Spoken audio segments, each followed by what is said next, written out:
PhD College of Technology. He is very active in all the professional associations, including Indian Foundryman, and he was represented national level positions in Indian Foundryman. Currently, he is also Vice President of Coimbatore Management Association. Last 2 years, he was Secretary of Coimbatore Management Association. So we are happy to present Dr. Nitin Devaraj, who has a considerable amount of industry experience and also academic experience. With this, I request Nitin to take over. And thank you very much for accepting our invitation, Nitin, in a short period. Thank you. It's always a never no to you. Now, whenever you want us, you can always pull in. Okay, have a thanks for the wonderful introduction, and for the benefit of others, I have very close personal relationship with Dr. Aran, Mr. Nand Gopal. He's been not only a well-wisher, but more than well-wisher, he was a mentor to me during my growing years. In fact, one of the persons whom I would credit the kind of growth what I have had in my career and as well as in the industry circles, I would say. Um, well, friends, the topic what I thought I will choose is redefining business processes 2025 and beyond. The kind of changes what we are going through, I'm sure all of you will agree. The pace with which changes happen is much faster than what it used to be last 5 years before, and definitely much faster than last decade, and more than 3 times than the previous decades. There are reasons, there are many. Consumerism has caught up with as we transition from ourselves from one economy to the another economy. Obviously, the affluence of the middle class is redefining the markets as well, and the behavior of the product offerings and service providers together.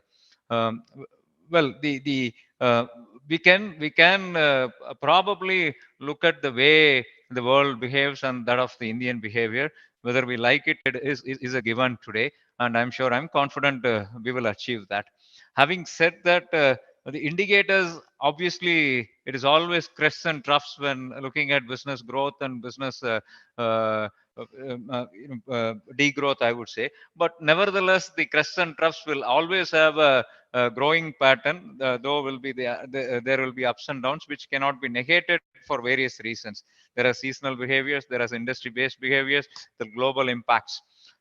Having said that, I'm sure all of you will agree with me when I say this is exacting times for, especially in the management arena.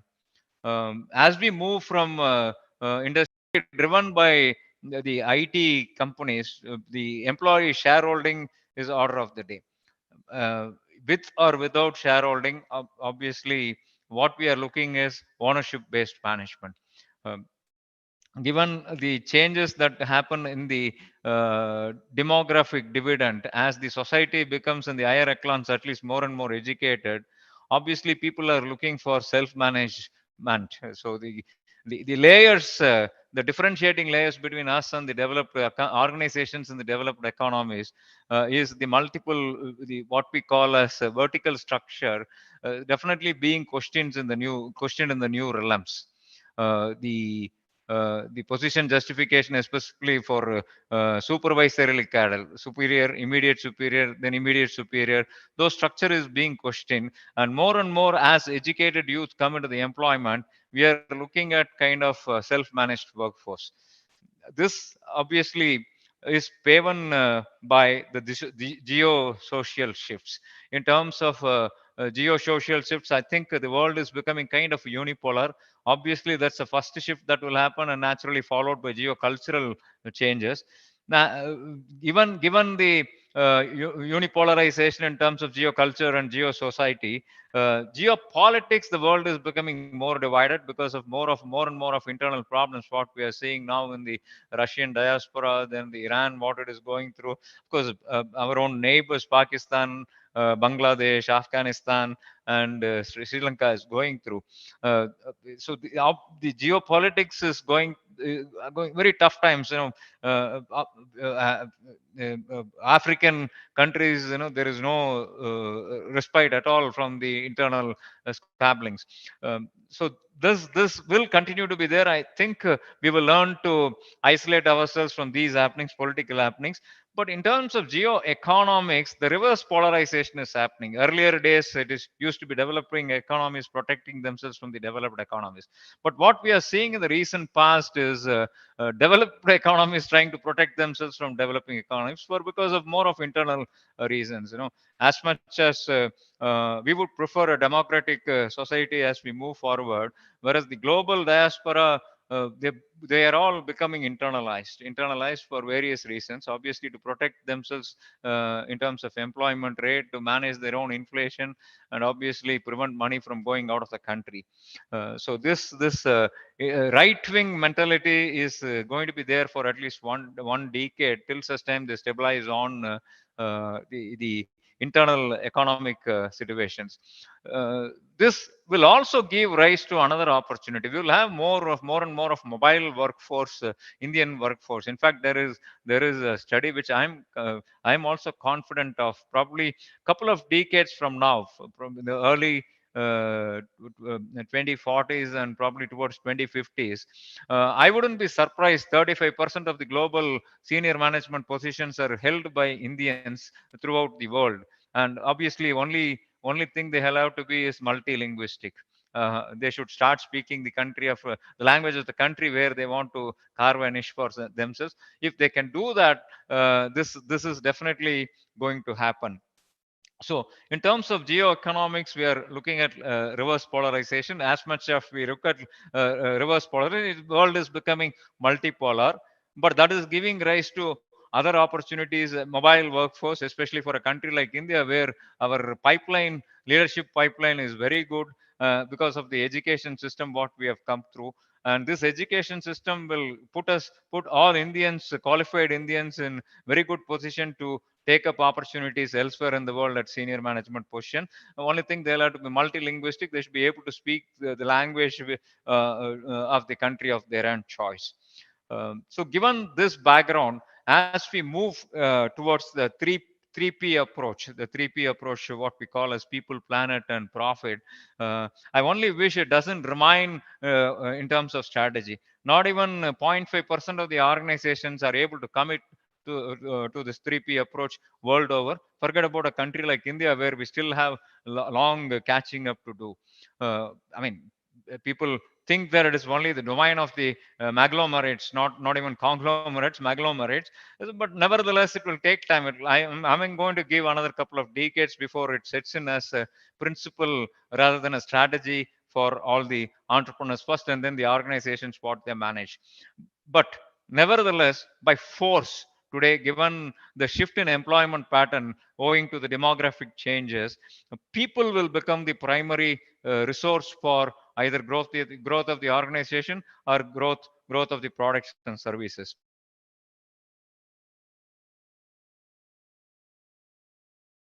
Without people, it's going to be difficult. This comes on growth. Easy availability of money will be a priority, which government will definitely ensure. Obviously, there will be checks and balances given the kind of situations what many of the global banks have gone through, and especially banks in India, the kind of write-offs what we have seen. So the checks and balances will more be skewed towards financial performance rather than that of personal performances. So merits, it will be purely based on the merits and the ability of the organization to service the debt. Naturally, when money is also available, when it is needed based on the merits of the project, people will be the driving force behind the profitability and growth. I go by the 5P approach normally whenever discussion of business processes happen.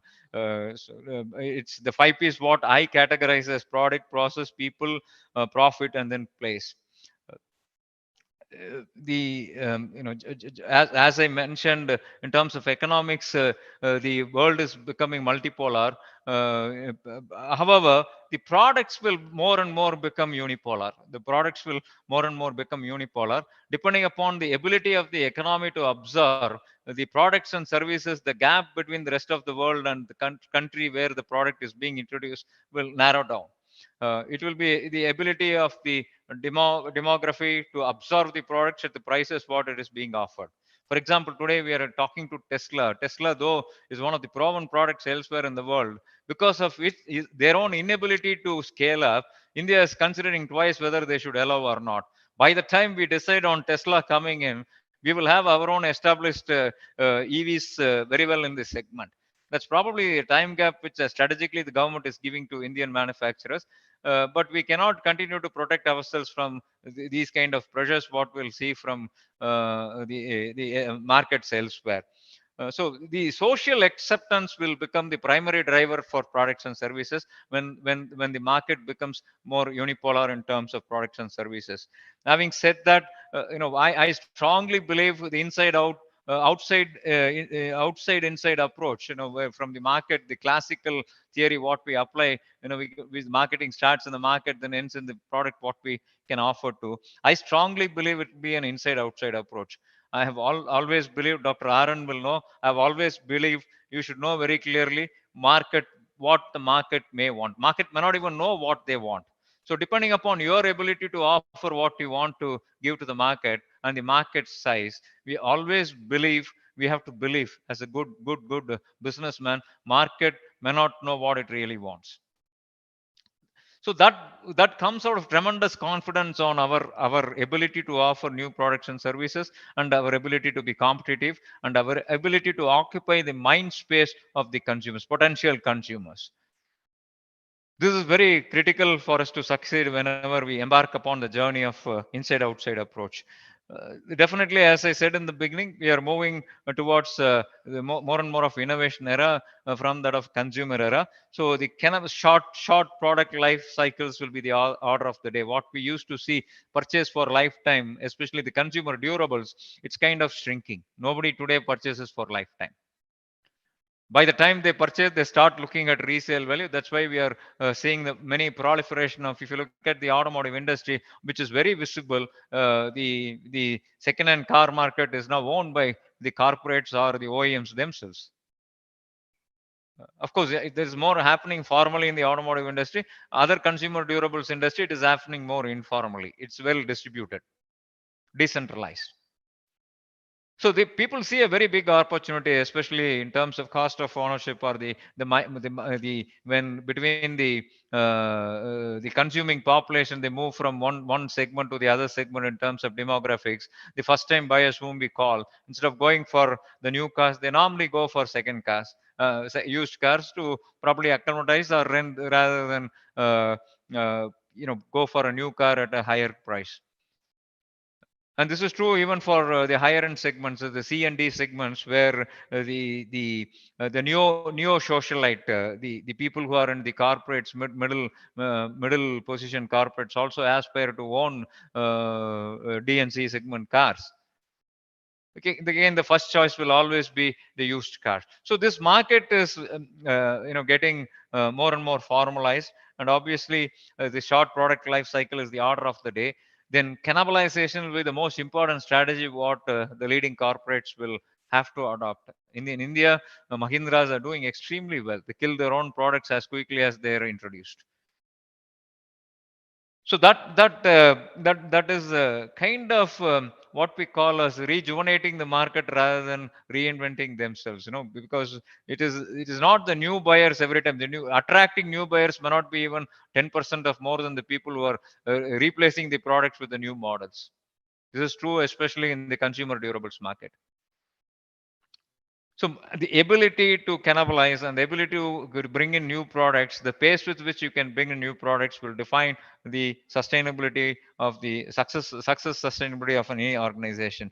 Maslow's theory of needs will. I am a strong believer in Maslow's hierarchy of needs theory, because that's one which will have a multi-dimensional impact for management strategies, especially from in terms of positioning, in terms of offering products and services, in terms of demographically categorizing the population, and segmenting, targeting, and positioning. So I again wish to repeat here, I am a strong believer in fundamentals. What appears in the balance sheet cannot be changed for sake of changing, but but the method of arriving the balance sheet, the method of identifying the figures will definitely have improvised thanks to the developments in IT. But nevertheless, the fundamentals remains same. So the theory, Maslow's hierarchy of needs theory, will continue to help or support the managerial decisions in a very many aspects, right from marketing to management, operations management. Now, moving to process, I think we will have organizations defining their capacities and capabilities in a very different way.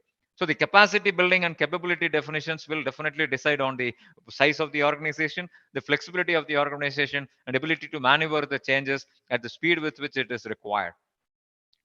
Very recently, we just came across one situation wherein post pandemic, many of the industries saw an immediate spike. But I've been always telling my colleagues in the associations that please do not invest, especially for the spike. When the population is not growing globally at more than 1 to 1.5%, how can the market grow at 10% and it can sustain that growth?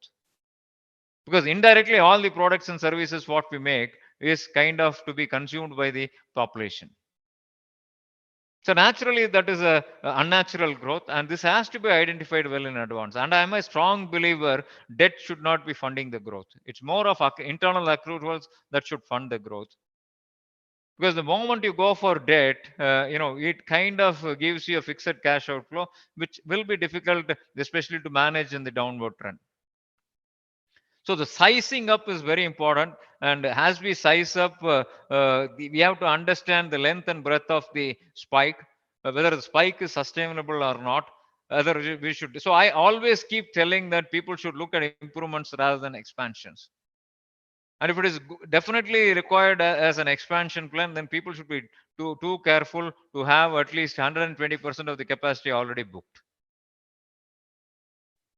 So this is very general, but there are other strategies what people can always look at when there is a spike. People can look at kind of joining together, collaborative working, or probably management takeover, or probably capacity booking elsewhere, and what we call as borrowing capacity. So all these things can help rather than looking for ourselves in terms of investing in new facilities. So infrastructure, the quality of the infrastructure will also play a key role, because as we move towards the 3P approach, today social accountability will become very important.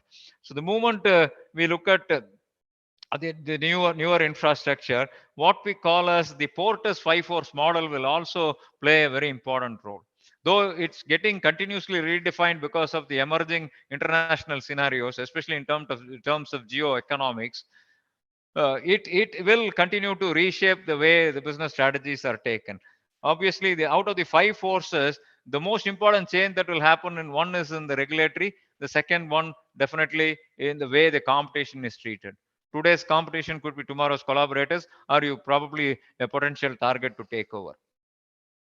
Takeover has its own strategies, not necessarily to annex the market, but most important to kill the competition. That's how the most of the takeovers happen. And I also see, as we move forward, the consumption, given the commodity price movements and the steep increases, what is not going to see the end because of geopolitical situations. The control of consumption will become very primary driver for profitability. Now, having said that, the next challenge will be to able to meet the byproduct. So normally, in terms of in the 3 R's, reduce, reuse, and recycle, I focus always on the first R: reduce, reduce, and reduce. Why consume more and then look at recycling and reusing? So quite naturally, as much as you can reduce consumption, your profitability will directly be impacted. So all of us as business managers, in terms of energy optimization, in terms of consumption of resources, in terms of our own time consumption, for example, we should focus and prioritize our requirements and suitably move across. This will give rise to another industry. If you are not able to reduce, the only other way is to manage or convert it as a byproduct. So naturally, the waste management or waste reusage will become a big industry by itself. So more and more investments will happen in those areas where the waste becomes a kind of a product by itself. And today, because if you look at the changes that have happened in the manufacturing sector, earlier scrap used to be dealt by the purchase people. Today, selling of scrap has become a very important area for all manufacturers, because scrap, the kind of price what we are getting for the scrap is phenomenal now. And most of the organizations today, the profitability is directly proportional to the price and quantity of sale what they do in terms of scrap selling. Because scrap is a byproduct of one, but people have now realized scrap is a byproduct of one industry, which is a major product of another industry. So conversion of this waste generated out of process into byproducts and managing that successfully will become an industry by itself. As you see in the automotive industry, again the car recycling is going to become a big business. Whether the decision to go for car breakage policy is right or wrong, which I have my own suspicions, because you don't see any Fiats and Abbastas in the road, you don't see even Santros or Nitons in the road as much as you see, because people have already migrated to the newer models. So do we need a formal policy as a scrappage policy? So that's a question to be answered. But nevertheless, that is going to become a big industry by itself as elsewhere in the economy. We are not doing anything new, or we are not inventing anything for ourselves. That's what happens elsewhere in the developed countries. Obviously, today the scrap will become a byproduct, and that become a major income option for at least one portion of the society. So this is very important. And obviously, in terms of our ability, as I'm a big fan of e-commerce and Japanese way of working. So Japanese use a philosophy that's called as non-touch time. It simply means wherever the product is, if it is lying there without being touched by a human, that means it is a idle asset. So the measure is completely depending upon the ability to ensure that zero waiting time for any product. Always there should be a human touch wherever it is. So this has given rise to the e-commerce, which is going to become a big business by itself. I'm a strong believer. It's a big fan of e-commerce, made to order products. That has its own ramification in terms of ecological advantages. It reduces travel time, it reduces fuel consumption, it reduces unwanted inventory. I'll give two examples. The automotive industry, whatever the stock what we have in dealer point is more than a year's production. You can imagine what we are paying for. As a consumer, we are paying for what we have not purchased.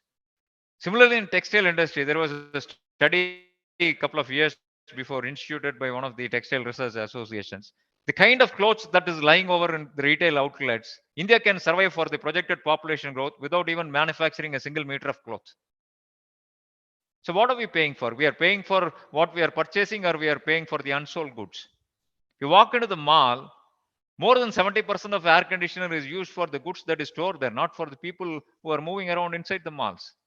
But unfortunately, we don't go into the mall unless it is properly air conditioned. So what are we paying for? We are paying for the goods what we are consuming, or we are paying for the infrastructure what is being there. So how long we can afford to pay this kind of product? That is why the market for e-commerce is burgeoning. That is why people who sell on the e-commerce platform are able to give discounts. It's not that they are selling the products which is not in the vogue. They're able to sell the products more efficiently and effectively, and they sell the product what exactly is required by the consumer. This is where they get the price reduction or cost reduction from, not by selling products which is not in the book. So this has to be remembered, and we should as a society move more towards the e-commerce platform rather than looking at malls coming around. Of course, malls have redefined the purchasing behavior. We have moved from being a compulsive buyers to pleasure shoppers, compulsive, then convenience. Then today we are looking at pleasure shopping. We also shop. We don't go to the malls only to shop. It serves another segment of the population, not for people who really want to buy some products and services. So this redefinition will definitely help us able to understand first as consumers, then as marketers and manufacturers. The nearness. I'm also a big fan of a franchisee model to reduce the both investment cost and to reduce the risks. So the franchisee model is going to gain more and more of traction as we move forward as a society. And franchisee model is one best way to be near to the market and near to the consumer, and obviously de-risks our own businesses. Of course, there is a cost to it.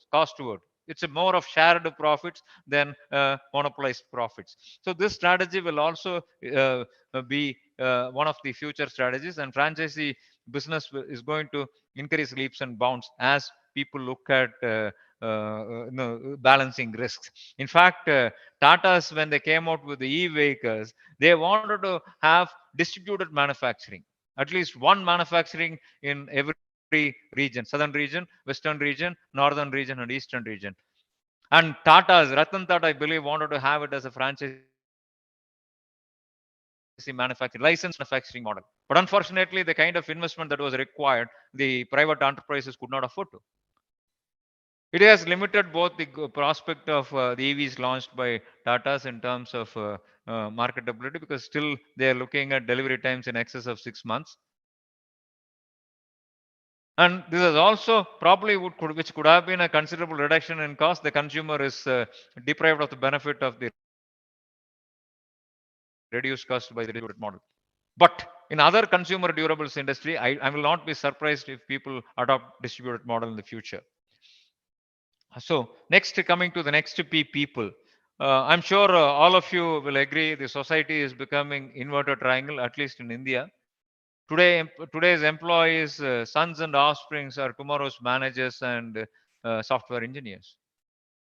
So next generation, we are not able to attract them into the core jobs what is required to be done. So how do we move? Where do we move? You will have more engineers than school dropouts. You will have more MBAs than engineers. You will have probably more PhDs in the coming years as well. This gives as an opportunity, this gives is moving towards a flat structure where people will be more and more self-managed. But nevertheless, there won't be people for doing the core job.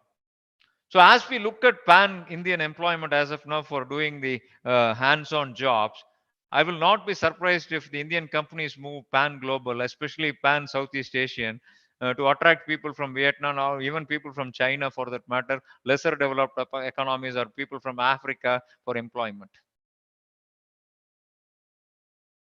As we move and become affluent society, obviously the menial jobs will be left to people from the other economies. So we should be prepared. We should be prepared and take those steps in order to attract people from rest of the world, at least from the developing economies, and the kind of cultural change what we would go through in case the migrant population comes from elsewhere in the world. So this is very important. Obviously, gig economy and the 4-day working is going to be more than multitasking and multi-skilling, will give opportunity for multi-organization employment. Both the employee and the organization will look at those kind of multi-organization employees. There are two advantages. One is you get cross experience and cross knowledge. And second advantage is probably the cost of employment could be much less than having a dedicated resource. Third is in terms of utility. The effectiveness of such employment within the short period, which is much higher than having somebody 200 hours a month. So these changes, thanks to gig economy and today IT and the kind of the corporatization, what we are looking at, priorities and preferences, and considering more of collaboration than competition. So this change will also happen. Multi-organization employment more than multi-skilling and multitasking. So the next is obviously in terms of moving towards more of specialists than generalists. No, there is a limitation in being jack of all trades. So we are looking at today core employment, which is again akin to what happened elsewhere in the world. Go to Germany or probably go to France, Italy, and even Japan for that matter, and even China for that matter. You have more of specialists than generalists.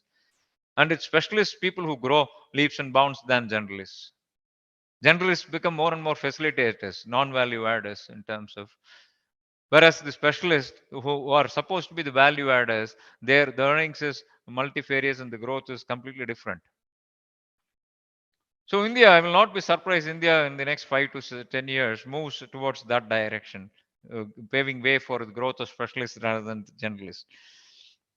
Choices and preferences of Gen Z will be completely different from what that of. They won't be willing to get supervised. They will have where they will expect all the freedom for themselves to operate, and we all have to be prepared for shorter employment cycles also. People may not, if they work for more than 5 years, you should consider yourself lucky, or it is their inability to look or get alternate employment. So by default, they will continue, but by design, they may not. So we should be prepared for that in terms of choice and preferences. But as long as they remain employees, the metrics should be very clearly drawn. Are they contributing to the growth and profitability of the organization? That's the only thing which we should be worried about, but not in terms of their loyalty or not in terms of their time they spend in the organization. These are all very vital. Now the profits.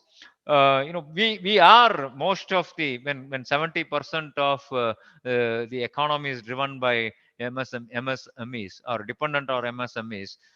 We still work on profit is price minus cost. Our cost plus profit is the price. We still work. Majority of us still work.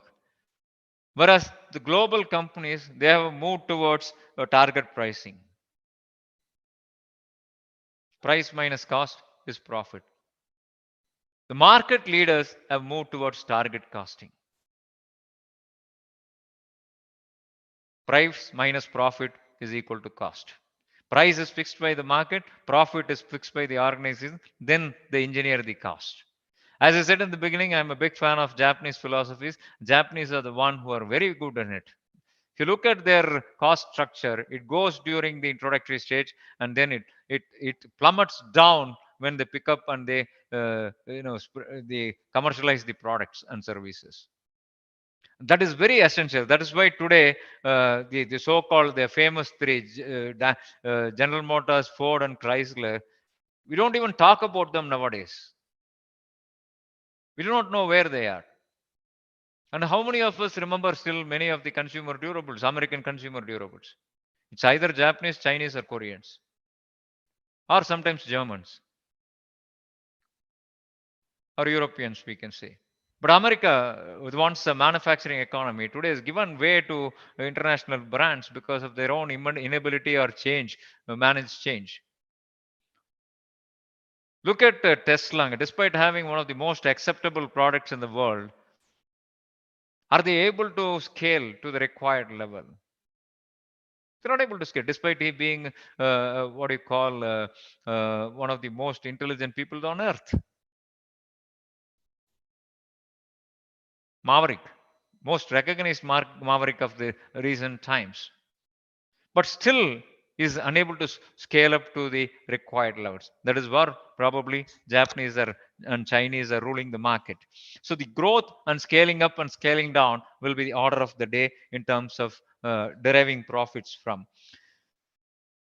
Margins will continue to shrink, and we will have to make up from that of market spread and product spread, either vertical or horizontal, but spread is definitely essential. Integration has its own challenges. Vertical integration, obviously, I'm normally a believer in horizontal integration. Spread the products and services to the market instead of moving upwards or moving downwards in terms of integration. Spread helps us to spread your risks as well. And the criticality of managers, the business process owners whom we are supposed to produce, will be to identify NVAs, non-validating activities. This is where restructuring of the organization becomes very critical. So, given the choices over the next decade, most of the Indian organizations will become more and more flatter. Even if you wish to have supervisory structure, you may not be able to have because of the cost dynamics. And if you are able to attract educated people with wisdom and skill, the requisite skill, wisdom, and then expertise, you will be able to definitely spread the risk and move towards self-managed workforce, less and less of supervision. That is what is happening elsewhere in the world. Even in a country like China, where the education level is not as good as India, the supervisory levels are very, very less. It's a flat structure. The Chinese way of pricing is direct cost plus 10%. That's all. They don't have a column called overheads. They don't have a column for interest. Direct cost plus 10%. That's all. How many Indian companies can work in those levels?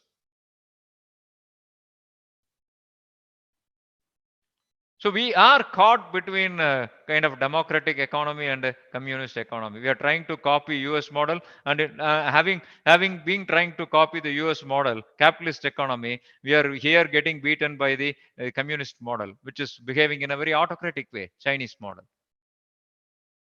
So it will take at least another 5 to 10 years for us to recognize which is the model we should adopt as a country.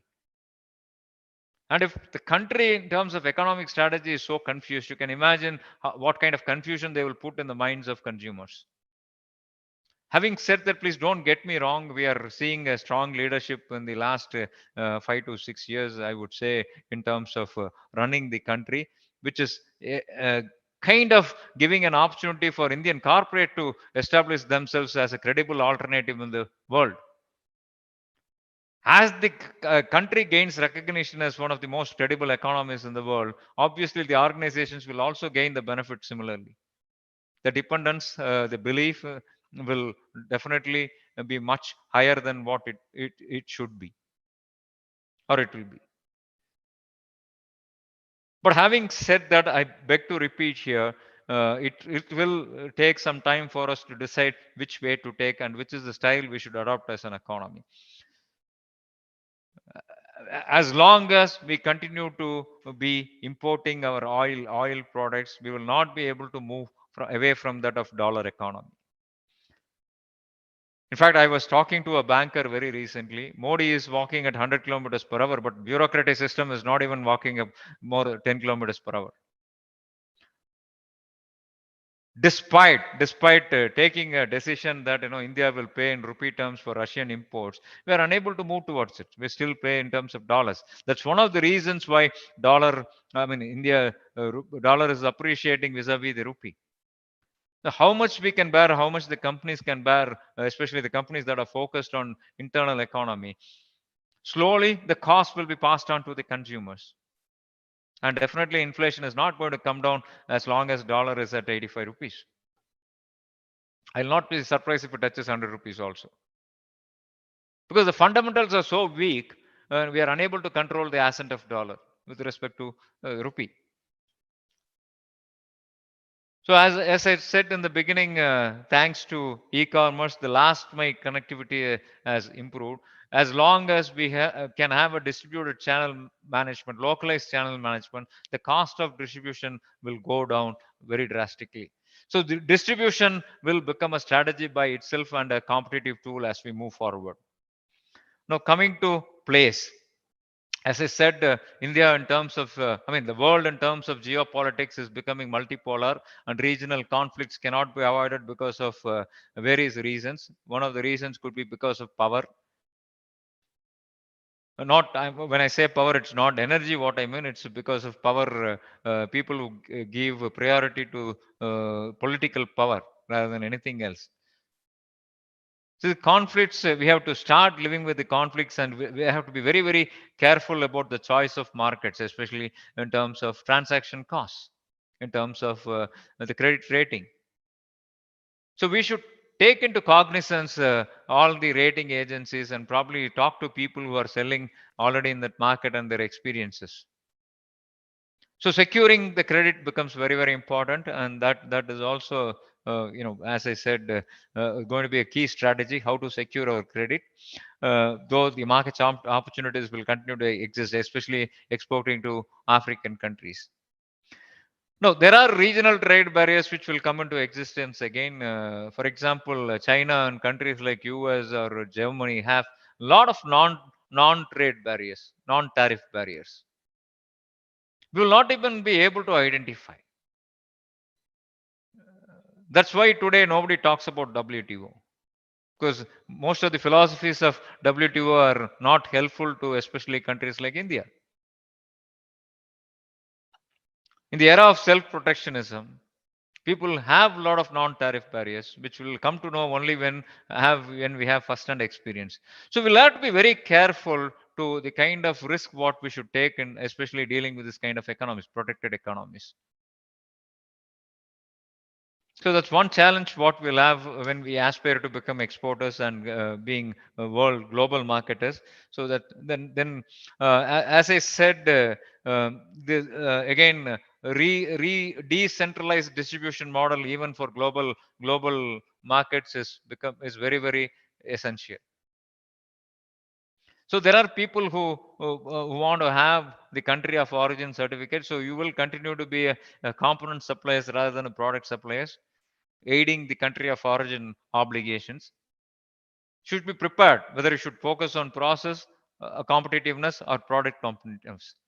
So in my estimate, India will continue to remain a process competitive economy rather than a product competitive economy for at least next couple of decades. We don't have to worry too much about it. We don't have to worry too much about it because as the market become internationalized, as the market's products and services become unipolar in global economics, the choice of having more than three players plus a niche player is what we are looking at. And this is true in terms of market shakeout and market theory. Naturally, you cannot have scope for multiple branded products and multi economy products. But we can still be process competitive and cater to the rest of the world by by becoming licensed manufacturers. So that's one strategy which we should not be wary of. Revenue per square feet will also become a major measure as the real estate cost goes up. And as in when we have a lot of products, unsold products, especially in the retail market, so the revenue per square feet becomes very important, very critical. So critical to success factors, your location will also become very critical. Very critical to success factor. Not only your business process, not only your positioning strategy, not only your product promotion strategy. Nevertheless, the location will also become a critical to success factor. And given the kind of changes, rapid changes that happens in the economy, we will see more and more growth of asset light companies, which again, as I said in the beginning, franchising model is the right model if you want to become a asset light company. It kind of not only helps us to have distributed ownership, but it also shared profits. It also helps us to have distributed risks. Today, for example, when we look at manufacturing led growth, manufacturing completely depends on the asset quality what we have. If you want to make an asset light investment in a manufacturing industry, the only model that is available is to go for franchising model. That's why, and I keep saying or keep repeating, I'm a big fan of franchising model also. So asset light companies is very critical. The flexibility, FMS, flexible management system is not, FMS is normally attributed to flexible manufacturing systems, whereas I consider FMS as a flexible management systems. People ability to change in short notice as much as the asset ability of the asset to change itself. So Japanese normally believe that if a light was not changing in 3 years, that means they are not growing or the market is not changing. So those philosophies will also will be required to be acquisitioned by countries like India. Debt equity. I'm not a believer in the conventional way of looking at debt equity. I have always believed that. So what I was saying, I'm a believer in debt of not more than 1% of the sales.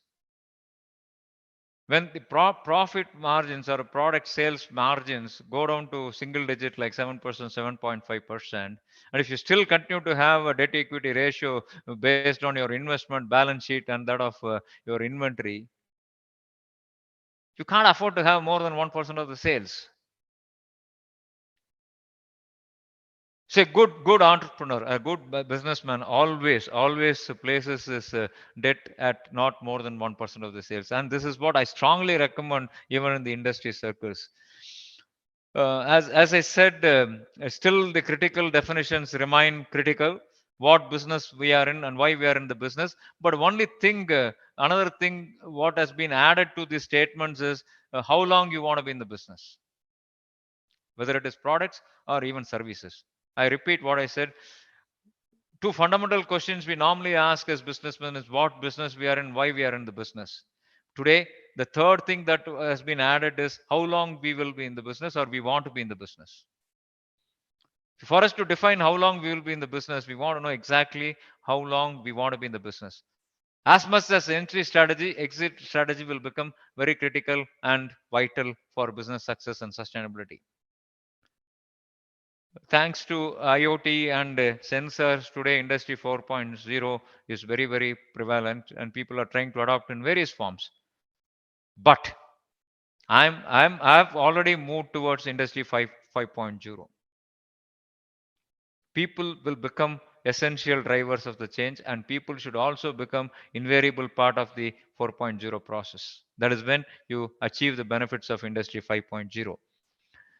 Friends, to conclude, I would say, as I kept repeating, measurements are going to be very critical for sustaining the success if you want to be good business managers and good entrepreneurs. Having said that, what we measure, why we measure, when we measure, where to measure, how to measure, and how much to measure also has to be defined. Again, repeat, metrics and measurements are very important, and metric driven culture is very essential for us to have long term gains and success in the businesses. Thank to Dr. Nandgopal and thank to all the people in the forum for giving me the opportunity and the time that you have spent for this evening. I hope I have added value to the session and efforts of Dr. Nandgopal. Looking forward to the interactions and open to questions. Hello.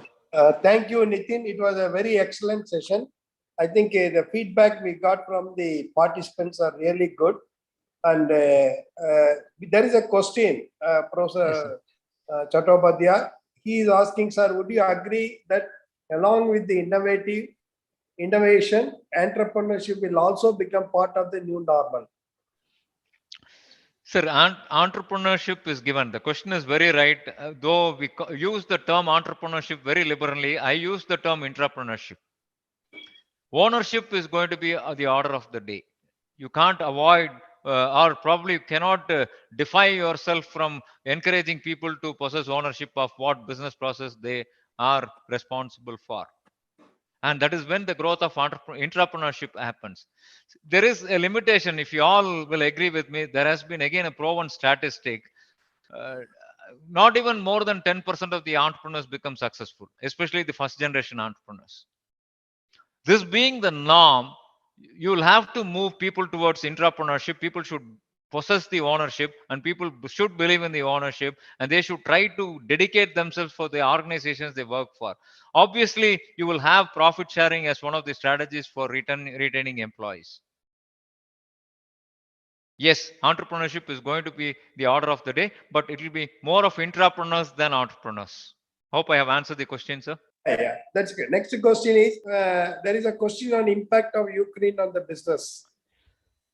Sir, it has been very positive impact for a country like India. You can see the stability of the fuel prices, and of course, there is also people dealing with the oil and gas industry are looking at kind of good growth, and even for food and agricultural products, you are seeing a good kind of demand for Indian producers. So, if at all, if there is anything, it has resulted in only positive benefit to the Indian economy, at least, and Indian organizations.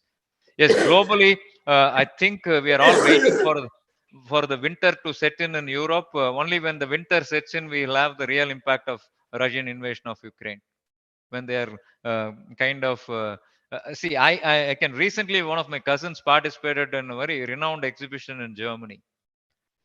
He came back and said the crowd was not even 5% of what it should have been. International exhibition. And he also said in all the hotels, they don't have more than one light in the room. Conservation has become the norm today because they are all conserving gas given the energy prices what they are looking at.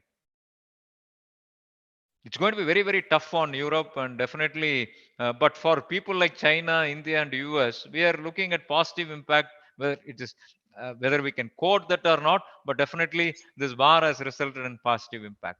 Yeah. Thank you. Thank you. Thank you. There is a question: how Yes, long will it will take India to stand on its own to be an independent in terms of supply chain? Sir, it is India is already a country independent in terms of supply chain, but supply chain costs are on the higher side because it's all what you call cartelized. So that's why I said in the beginning, India is in a kind of confused stage between capitalist economy and that of a free market economy, what we call as an economy like China, where everything is controlled. I strongly believe as long as the control checks and balances exist in the economy, then we become naturally competitive. We are highly internally focused, and the entire cost is being passed on to the consumer. You can't become a global economy as long as you work on cost plus profit model. That's why I said target costing is very important. That's the way we can move forward. Yes, we are already independent in terms of supply chain, but unfortunately, it's highly cartelized, and we are the most expensive supply chains in the world. Dr. Venugopal are the commission earning person without any formal minimum education called as entrepreneurs. Sir, given 50% of our dependence on agricultural economy, most of the people are uneducated, but they still earn their means of living. There is nothing wrong. Education should not be the only means of earning. As long as there is a transaction, as long as people are able to understand business. So for example, if you look at Tirupur, very close to where I live, I think Dr. Nandgopal will agree with me. Most of the 200 crore organizations were started by people who do not know even to write and read their name in English. That's how Tirupur became an economy by itself. Today, it's one of the most export earning economy in the country. So formal education should give more of wisdom than anything else. But of course, wherever there is a means of making fair business transaction and fair money, we should not worry about the qualification of the person who earns the money. I don't see Thank any you. other question. Yeah. Yeah. I hope Thank I have you, answered. Dr. yeah. Nitin. Yeah. Thank you, Dr. Nitin, for spending valuable time Hello. with us. Yeah, Yeah, please go Dr. ahead. Nandakumar, can I Yeah. just last question from my side? Yeah, please go ahead. Go ahead. Yeah, and thank you very much for for your illustrative presentation of your views. So my only question, when you mentioned that financial leverage needs to be underplayed by the industry, especially in India. But then, as you see, the large companies in India, the corporates, which are now leading the growth rate, are on high leverage. And as you understand, many companies have also become defaulters with the public money which have been taken from the banks. Now, with this kind of situation, still the companies are honeymooning on only on high financial leverage. So, how do you suggest that this should happen, or how do you control? Sir, there are two ways of looking at this, sir. One is the personal net worth, and and then second is that of an organizational net worth. Sure, sir. The highly leveraged corporates, if you look at even if they fail, the owners stand to lose nothing.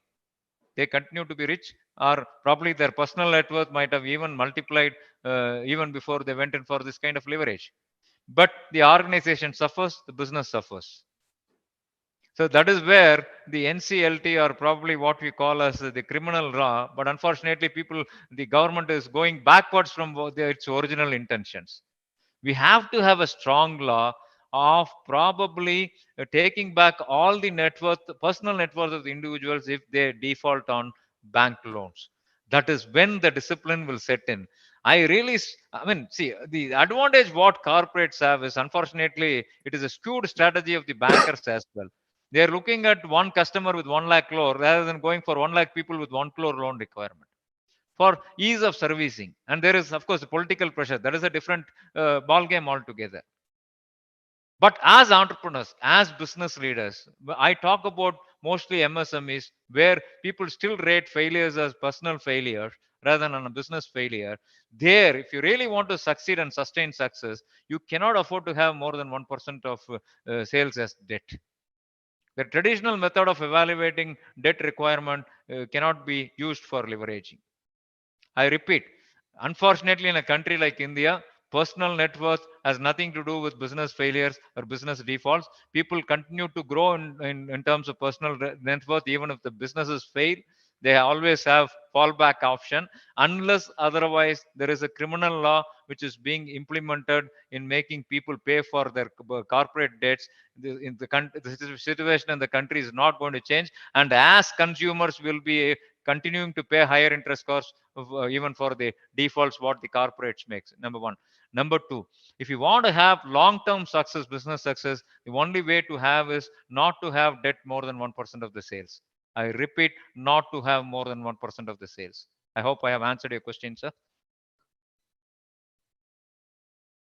Thank Hello. you, Nitin, for a Yeah. wonderful session. And we really My thoroughly pleasure. enjoyed your Yes. experience and also the insight you brought about the Indian economy. Once again, on behalf of Association of Indian Management Schools, we thank you for your sharing your presence and also sharing your experiences with all the participants. We got almost 90 professors from all over the country attended the session. And I thank all the participants for attending this session. As I mentioned to you, every Wednesday, 3 to 4, this knowledge sharing session will continue. I request all of you to please share this information with all your friends and make this program very successful. Thank you.